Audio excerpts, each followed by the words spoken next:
কোরআন শরীফ হাত থেকে পড়ে গেলে কি করবেন? আমরা অনেকেই দেখা যায় কোরআন শরীফ হাত থেকে পড়ে গেলে 1 কেজি 2 কেজি চাল দেই, কিংবা অনেকে দেখা যায় ফকিরকে দাওয়াত দিয়ে আমরা খাওয়াই, মনে করি কোরআন শরীফ হাত থেকে পড়ে গেলে এইটা করলে আমাদেরকে চলবে। দেখেন, কোরআন শরীফ হাত থেকে পড়ে গেলে 1 কেজি 2 কেজি 3 কেজি চাল দিলে চলে, কিংবা ফকিরকে খাওয়ালে চলে, মসজিদে 100 টাকা দান করলে চলে। এটি একটি ভুল চিন্তা, বরঞ্চ এটা কোরআন শরীফের সাথে একটি বেয়াদবি।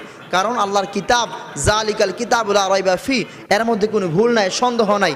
কোরআন শরীফ পড়ে গেলে আপনি আল্লাহর কাছে ইস্তেগফার করবেন, তাওবা করবেন, ক্ষমা চাইবেন, বরঞ্চ সতর্ক থাকা উচিত যাতে কোরআন শরীফের সাথে কোনো রকমের বেয়াদবি না হয়ে যায়।